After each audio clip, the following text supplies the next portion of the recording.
नमस्ते बच्चों। रघुवंश का 13वां सर्ग हम लोग पढ़ रहे हैं, जिसमें 12 श्लोक हम लोग पढ़ चुके हैं। आज मैं आप लोगों को 13 से 15 श्लोक पढ़ाऊंगा। मैं doctor Satyendra Pandey, assistant professor, Sanskrit विभाग, जगजीवन कॉलेज, वीर कुंवर सिंह विश्वविद्यालय, आरा।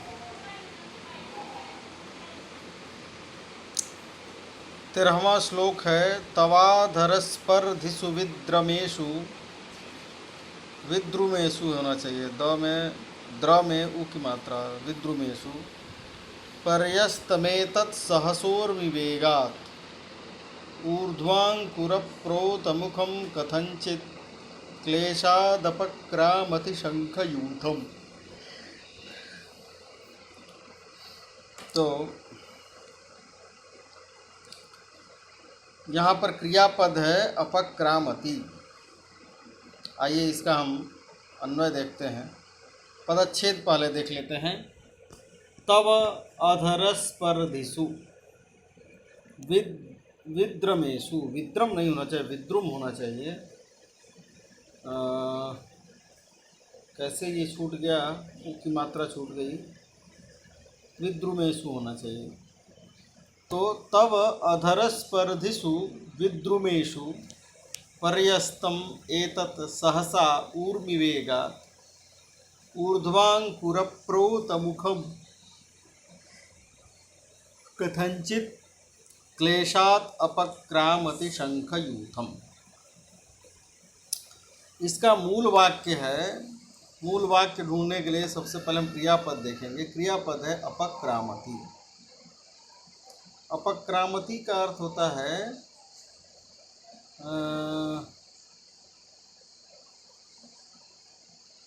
क्रामति मतलब होता है चलना। अपक्रामति का अर्थ होता है हटना या इधर उधर अस्त व्यस्त ढंग से चलना। तो अब इसका कर्ता पद क्या होगा? शंखयूथम। शंखयूथम अर्थात शंख का जो, शंखों का जो ये समुदाय है, जीवित समुदाय। क्योंकि शंख समुद्र में जीवित रूप में रहते हैं और जब वो मर जाते हैं तो उनका ऊपर वाला जो कठोर भाग होता है उसको लोग लाते हैं और फिर जो है बेचते हैं, उसको बजाते हैं पूजा इत्यादि में। तो जब जीवित अवस्था वाले हैं शंख, उस समय की बात है कि शंखयूथम अपक्रामति, शंखों का समुदाय जाता है। कैसे? तो कहते हैं क्लेशात, क्लेश से, और कथंचित, क्लेश से किसी प्रकार जा पाता है। शंख समुदाय, शंखों का समुदाय क्लेश के कारण किसी तरह जा पाता है या हट पाता है। ये इसका मूल वाक्य है। अन्वय है इसका, तव अधरस्पर्धिषु विद्रुमेषु। देखो, सीता को संबोधित करते हुए राम कहते हैं कि तुम्हारे अधरों से स्पर्धा करने वाले, अधर कहते हैं होठ को, तुम्हारे होठ से स्पर्धा करने वाले। होठ से स्पर्धा क्या होगी? तो जो जिस तरह जो कलर होठ का है वही कलर ये विद्रुम का है। विद्रुम कहते हैं एक वो रत्न विशेष को कहते हैं जो समुद्र में पाया जाता है। तो कहते हैं तुम्हारे अधरों से स्पर्धा करने वाले ये जो विद्रुम हैं, इन विद्रुमों पर पर्यस्तम, फैले हुए, एतत्, एतत् से तात्पर्य होगा वही शंखयूथम, सहसा ऊर्मिवेगात्, तब अधरस्पर्धिषु विद्रुमेषु, सहसा अचानक से, ऊर्मिवेगात्, ये उस विद्रुमों पर बैठे हुए हैं बहुतायत मात्रा में, और जब समुद्र का वेग आता है तो इनको ये बेचारे अपना मुंह निकाल करके और चिपक के बैठे हुए हैं विद्रुम के ऊपर। लेकिन जब समुद्र की उर्मियाँ आती हैं, जब वेग आता है, तो ये बेचारे अस्त व्यस्त हो जाते हैं, फैल जाते हैं। तो ऊर्मि वेगात पर्यस्तम, एकदम अस्त व्यस्त हो जाते हैं। एतत् ऊर्ध्वांकुर प्रोत मुखम, अंकुर की तरह ऊपर की ओर मुख किए हुए ये शंख समुदाय उन समुद्र के वेगों की वजह से, बार बार समुद्र का वेग आता है, बार बार ये हटते हैं, इन्हें चोट भी लग जाती है इनके मुख में। तो शंखयुतम कथनचित, किसी तरह से क्लेश पूर्वक, अपक्रामती अर्थात वहाँ से निकल पाते हैं। उस विद्रुम से बहुत कठिनाई से ये निकल पाते हैं। पदच्छेद शब्दार्थ देख लीजिए। तव अर्थात तुम्हारे, अधर स्पर्धितु, तुम्हारे से तात्पर्य है सीता के, तुम्हारे अर्थात है सीते, तुम्हारे अधर स्पर्धिसु अर्थात होठों से स्पर्धा रखने वाले, होठों से तुलना करने वाले ये जो विद्रुम है, विद्रुम रत्न, इन पे सहसा यानी अचानक, ऊर्मि वेगात लहरों के प्रवाह से, पर्यस्तम फैलाए गए, ऊर्ध्वांकुर प्रोत मुखम ऊपर को निकले हुए अंकुर के समान, चोटिल मुख वाले, बेचारे मुंह निकाल करके वो बैठे रहते हैं, उधर समुद्र का वेग आता है, उनको चोट लग जाती है, परेशान हो जाते हैं शंख। तो ऊपर को निकले हुए अंकुर के समान चोटिल मुख वाले, एतत् यानी ये, शंखयूथम शंखों का समूह, शंखानाम यूथम, यूथ कहते हैं समुदाय को, कथनचित अर्थात किसी तरह, तो ये शंखयूथम शंखों का समूह, कथनचित किसी प्रकार, क्लेशात कष्ट से, अपक्रामति इधर उधर जा पा रहे हैं या वहाँ से हट पाते हैं। भावार्थ देख लीजिए। तुम्हारे होठों से स्पर्धा रखने वाले विद्रुमों पर लहरों के वेग से फैलाए हुए अतएव चोटिल मुख वाले ये शंखों का समूह बड़ी कठिनाई से वहाँ से हट पा रहे हैं। अगला श्लोक देखें। प्रवृत्तमात्रेण पयांसि पातुम् आवर्तवेगाद् भ्रमता घनेन, आभाति भूयिष्ठमयं समुद्रः प्रमथ्यमानो गिरिणेव भूयः। कहते हैं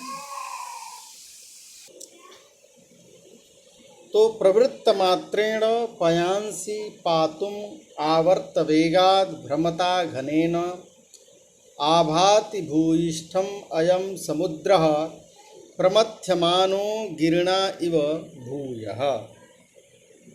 ये हुआ इसका पदच्छेद। मूल वाक्य पर आए। क्रियापद है यहाँ पर आभाति। आभाति मतलब लगता है या प्रतीत होता है। क्या प्रतीत होता है? तो कहते हैं अयम समुद्रः, समुद्रः आभाति, समुद्र प्रतीत होता है। कैसा? कहते हैं भूयः, भूयः माने फिर से, गिरिणा प्रमथ्यमानः इव, मंदराचल पर्वत से मथा जाता हुआ सा प्रतीत होता है। यह समुद्र फिर एक बार मंदराचल पर्वत से मथा जाता हुआ सा प्रतीत होता है। ये हुआ मूल वाक्य। अन्वय देखें। पयांसि पातुम, पयांसि कहते हैं जल को, पयः पयसि पयांसि, तो पयांसि पातुम अर्थात जल पीने के लिए प्रवृत्त मात्रेण, अभी मात्र प्रवृत्त ही हुआ है, अभी वो बस झुका ही है। कौन? तो घनेन, बादल के जल पीने के लिए अभी मात्र प्रवृत्त होने पर ही, आवर्त वेगात, आवर्त कहते हैं भंवर को, पानी में जो भंवर होता है, उस आवर्त के वेग से भ्रमता, जैसे झुका वह भंवर में फंस गया बादल, इसलिए वो पूरी तरह से चक्कर लगा रहा है। वो जो बादल है वो भंवर के साथ घूमने लगा। तो भ्रमता घनेन अयम समुद्र, तो वो जब घूम रहा है तो वह समुद्र फिर से गिरणा प्रमथ्यमानः, अर्थात पर्वत से मथे जाते हुए की तरह भूयिष्ठम, भूयिष्ठम कहते हैं अत्यंत, आभाति अर्थात प्रतीत हो रहा है या सुंदर दिखाई दे रहा है। शब्दार्थ इसका है पयांसी अर्थात जल होता है, पातुम पा धातु तुमुन प्रत्यय है पीने के लिए, प्रवृत्त मात्रेण मात्र झुके हुए, आवर्त वेगात अर्थात भ्रमर के वेग के साथ, भ्रमता घूमते हुए, घने न घन कहते हैं बादल को, बादल से, अयम यह समुद्र समुद्र, भूय अर्थात फिर, गिरिणा अर्थात पर्वत से, तो मंदराचल से, प्रमथ्यमान मथे जाते हुए, इव की तरह, भूयिष्ठम अत्यंत, आभाति अर्थात सुंदर दिखाई पड़ रहा है। जल पीने के लिए केवल झुके हुए और भंवर के वेग के साथ घूमते हुए बादल को देखकर समुद्र मंदराचल पर्वत से फिर एक बार मथे जाते हुए की तरह अत्यंत सुंदर दिखाई पड़ रहा है। अगला श्लोक देखें। दूरादयश्चक्रनिभस्य तन्वी तमालताली वनराजिनीला आभाति वेला लवणाम्बुराशेर धारा निबद्धे वकलंक लेखा। तो इसका पदच्छेद देख लीजिए। दूराद अयश्चक्रनिभस्य तन्वी तमालताली वनराजिनीला आभाति वेला लवणाम्बुराशेः धारा निबद्धा इव कलंक लेखा। अब इसका जो क्रियापद है वो भी यहाँ पर भी आभाति है। आभाति माने प्रतीत होता है या दिखाई देता है या सुंदर लगता है। क्या लग रहा है आभाति? तो कहते हैं कलंक लेखा इव। कलंक कहते हैं कालिमा को, लेखा कहते हैं रेखा को। अर्थात यहाँ कलंक लेखा से तात्पर्य है लोहे में लगने वाले जंग से, मूर्छा जो लोहे में लग जाया करता है उसके लिए कह रहे हैं कि लवणाम्बुरासे वेला कलंक लेखा इव आभाति। लवणाम्बुरासे कहते हैं समुद्र को जिसका पानी लवण अर्थात खारा हो। लवणाम्बु, लवण है अम्बुरासी जिसका, उसको लवणाम्बुरासे कहेंगे। तो समुद्रस्य, तो समुद्रस्य वेला, वेला कहते हैं तट को, कलंक लेखा इव आभाति। ऐसा लगता है मानो समुद्र के तट पर मूर्छा जम गया हो। और वो तट कैसा है? वो तट है अयश्चक्रनिभस्य तन्वी। जब हम अन्वय देखेंगे पूरा तो ज़्यादा स्पष्ट हो जाएगा। दूरात कहते हैं दूरात अर्थात दूर से, क्योंकि हम लोग काफ़ी दूर हैं समुद्र से, हम लोग पुष्पक विमान पर हैं, समुद्र नीचे है काफ़ी, तो दूर की वजह से यह हमें कैसे दिखाई दे रहा है?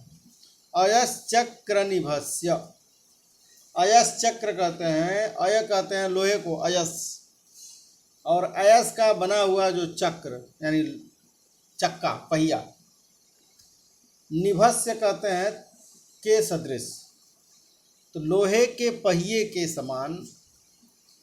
लवणाम्बुरासे है अर्थात समुद्र के, तन्वी वेला समुद्र की जो पतली जो रेखा है, तट रेखा है, और उस तट रेखा के पास में क्या है, तमाल और ताली वन राजी नीला। तमाल वृक्ष और ताली वृक्ष ताड़ के वन हैं। तमाल और ताड़ के वन होने की वजह से उसकी जो समुद्र रेखा है, समुद्र का जो तट है, वो नीला दिखाई पड़ रहा है।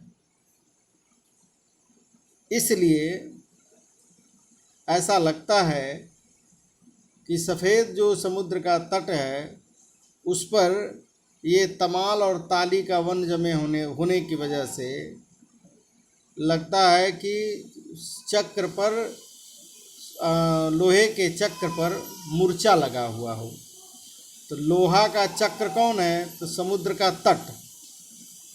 और तालीय वन और ताड़ के जो वन हैं वो बिल्कुल जो है नीले नीले दिखाई दे रहे हैं। तो ऐसा लगता है मानो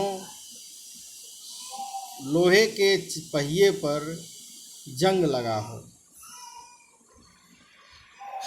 तो तमाल ताली वन राज नीला, तमाल और ताली वन के वनराजों से जो नील प्रतीत हो रहा है, ऐसा जो वेला अर्थात समुद्र तट है वो धारा निबद्धा। धारा निबद्धा, धारा निबद्धा से तात्पर्य है चक्र पर लगे हुए, चक्राश्रित। कलंक लेखा इव, कलंक कहते हैं वही कालिमा को, लेखा रेखा, कालिमा की रेखा की तरह प्रतीत होता है। तो शब्दार्थ है इसका दूरात अर्थात दूर से, अयश्चक्र निभस्य लोहे के चक्र के समान, लवणाम्बुराशे समुद्र का, तन्वी अर्थात पतला, तमाल ताली वनराजी नीला, तमाल और ताल के वन के कारण नीला दिखाई देने वाला, वेला अर्थात तट, धारा निबद्धा अर्थात चक्र पर लगा जमा हुआ, कलंक रेखा अर्थात मूर्छा की तरह आभाती अर्थात दिखाई देता है। दूर के कारण लोहे के पहिए के समान पतला और ताड़ एवं तमाल वृक्षों के कारण नीला दिखाई देने वाला समुद्र का तट चक्र पर जमे हुए मूर्छा के समान प्रतीत हो रहा है। अर्थात समुद्र तट पर बहुतायत मात्र में ताड़ और तमाल के वृक्ष पाए जाते हैं, ये सूचना दी गई। तो इस तरह से आज हम लोग 3 श्लोक पढ़ें। अगला श्लोक फिर अगले वीडियो में पढ़ेंगे। नमस्कार।